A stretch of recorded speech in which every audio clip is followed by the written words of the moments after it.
I'm a 22-year-old woman who inherited the house I grew up in from my mom after she passed away last year at 47 from a sudden stroke. I've come to terms with her passing. My parents divorced when I was 7, so I split my time between my mom and dad. I was always closer to my mom because she understood me, while my dad, now 50, was often too busy with work or women to give me much attention. As long as I had my mom, I was okay with it. After I turned 18 and started college, my dad moved to Houston for work, so we only saw each other during the holidays. 2 years ago, he brought his girlfriend, Julia, and her 2 daughters, 18 and 16, to spend Christmas with us. It was surprising since he'd never introduced any girlfriends to us before. We welcomed them warmly, and everyone got along well. Even after that, Julia was always sweet to me on the phone, though her daughters were shy and kept to themselves. When my mom passed, she left the house to me. She had wisely divided her assets in her will when I turned 18, always planning ahead. After graduation, I decided to move into the house and find a local job, wanting to stay in my childhood home for a while. My dad wasn't happy about my mom's decision and made sure I knew it. He and Julia had been supportive during the funeral, but he became morose once he realized he wasn't getting the house back. This house was where my parents lived when they first got married, but my mom took it over during the divorce, which I think was fair since my dad didn't have to pay alimony. Mom gave up her career to raise me, letting my dad focus on his job. She worked hard to make sure I never felt neglected. I thought it was unfair for my dad to be upset about not getting the house back, and though he didn't say much, his behavior showed his displeasure. At the time, I didn't care. I was still grieving my mom, so my dad being annoyed about her will was the least of my worries. She left him all her wedding jewelry and the gifts he gave her, which should have been enough for him. He went back to Houston with Julia a few weeks after the funeral, and I've been living on my own since. About 6 months ago, my dad told me he was engaged to Julia and wanted to get married here. He planned to come back for the weeks leading up to the wedding, staying in the house rather than a hotel. Their daughters were homeschooled, so that wasn't an issue. I agreed to let them move in with me because I was tired of living alone, and I got along well with Julia. Plus, my dad promised to split all the bills. They moved in a month ago, and it was nice having them around. I felt less lonely and thought I could get used to it. I even dreaded the day they'd leave because I didn't want to be alone again. But 2 weeks ago, 3 days before the wedding, my dad asked if they could move back here permanently. I was surprised, but he explained he wanted to ease me into the idea of being part of a family and didn't like me living alone. I wanted to say yes immediately, but his behavior about not getting the house back made me hesitate. As much as I liked the idea, I didn't think it was wise to make a quick decision. I needed time to think. It felt logical to wait and not act on my emotions. I told him I needed more time and would let him know after the wedding. He looked annoyed but didn't push it. 10 days ago, they got married, and we had a blast at their wedding. They were supposed to stay a few more days before moving back, so I was preparing to tell them my decision, which was a yes. But before I could, they all took off on their honeymoon without telling me. 2 days after the wedding, I woke up alone. Their belongings were still here, so I tried calling them, but nobody answered for hours. Finally, around noon, Julia called back and casually informed me they had left for their honeymoon and would be back in a week. I was stunned. I expected them to at least tell me or include me in their plans. I asked why they hadn't told me, and she gave a lame excuse about forgetting but assured me they'd be back soon. I tried to explain that my issue was with them leaving without a word, but she brushed it off, saying my dad was busy and didn't have time to talk. I kept my cool and asked her to let me know when my dad was available. Her tone changed, and she became snarky, saying my dad was busy for the next few days and I shouldn't bother them. She told me not to act hysterically just because I felt left out, reminding me I wasn't a child anymore and needed to accept that my dad had a new family. She wanted me to get over it and clean the house before they returned. I was furious. I decided not to call my dad and was grateful I hadn't agreed to let them move in before seeing this side of Julia.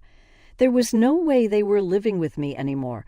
I packed their belongings as haphazardly as I could, stuffed them in cardboard boxes, and left them in the yard. I didn't care what happened to their things. They didn't belong inside my house. Yesterday, they came back from their honeymoon. Luckily, I was at work when they found their stuff in the yard. I had changed the locks, so they couldn't get in. My dad was extremely pissed when he contacted me about it. He told me I was being a brat and overreacting, claiming they did nothing wrong. I told him to take their boxes and leave, and if they were on my property when I got home, I'd call the police. He cursed and hung up. I had to get back to work and couldn't waste time worrying. When I got home, their things were gone. I thought it was over, but around midnight my dad called. Julia apologized, saying she wanted to make amends and didn't want bad terms over something petty. I told her to shut up and leave me alone. Her sudden change felt fake, clearly driven by not being allowed to live with me anymore. If she had any regrets, she would have apologized sooner, not after their vacation. My dad wasn't sorry either. He tried to guilt-trip me, saying I was heartless for not letting them stay, offering to split bills. He claimed he wanted to live here to feel closer to my mom. Julia's outburst was just a bad mood, he said, and even her kids missed me. But I wasn't having it. I knew my dad had his eye on this house since the divorce, and after seeing Julia's true colors, I didn't want to risk it. I told him they could go back home. He started bawling, accusing me of being selfish, saying I was ruining his happiest memories. He called me petty and mean, saying my mom would hate this side of me. But I stood my ground. I wasn't letting them move back in after Julia's rudeness and their lack of consideration. Update. The comments on my original post were a reality check. Some were rude, but I got the point. I stuck to my decision. My dad doesn't deserve to live here after being awful to me. It was nice while it lasted because they were sweet initially, but their true colors showed once I said I needed time to think. They thought they could intimidate me, but I'm not that weak. I'd rather be lonely than spend time with the wrong people.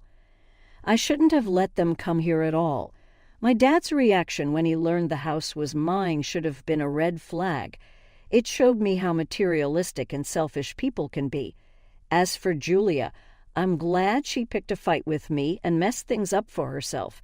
If she hadn't, we might have ended up as a happy family, but I won't fall for their fake behavior again. I was lonely, missing my mom, and with no grandparents left. I needed a family for support, but these people aren't it. I'm relieved I realized this before it was too late. It's been a few days since they left, and my dad keeps calling and texting, hoping for another chance. But they don't deserve it. They blew their one shot, and I can't risk giving them another.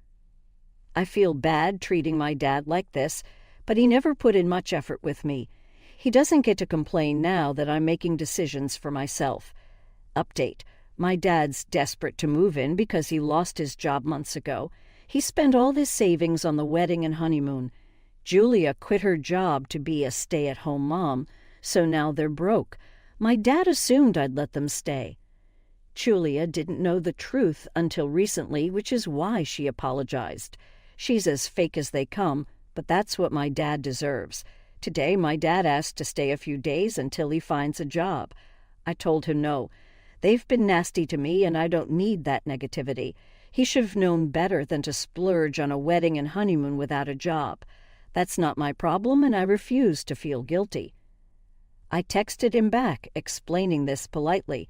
He took it as mockery and said I'd suffer for what I was doing. I didn't respond because anything I say will be turned against me. It's better to let him wallow in his misery. It's not my problem anymore. Update 3. My dad decided to leave the city today, but couldn't do it silently. He made sure to let me know what a huge disappointment I am as a daughter. He and his wife had to make a whole scene out of it. I last spoke to him about 3 weeks ago, but we didn't check in with each other after that.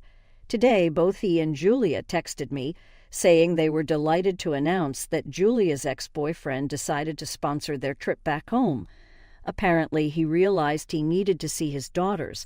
Julia had full custody, and her ex paid child support, but was too busy to spend time with his kids. He waited for Julia and my dad to sort things out, but finally decided to step in himself. They didn't give me all the details. They posted a picture of their daughters with Lucky Charm and 4-leaf clover stickers. I can guess the real story behind Julia's ex's sudden epiphany and why he's funding their trip. Julia's manipulation and stubbornness likely played a role. I've seen that side of her before. I don't know exactly what happened, but I'm just relieved they're leaving. This will be the last I have to deal with them. Reading other people's stories about their crazy families made me realize I had it easy. My dad is too worried about his reputation to harm me. He knows I call the cops without hesitation. Plus, I have enough training to defend myself. With them gone, I have even less reason to worry. I still feel lonely sometimes, but instead of dwelling on it, I go to my friends. After my mom passed away, I shut everyone out without realizing how alone I'd become until I read the comments here. It's going to take time, but I'm going to make the best of my life now. I have a stable job, a decent income, and my own house, thanks to my mom. I have great friends who care about me. Honestly, what more do I need? If I get into trouble again, I'll just come back here. I'm sure the wonderful people on Reddit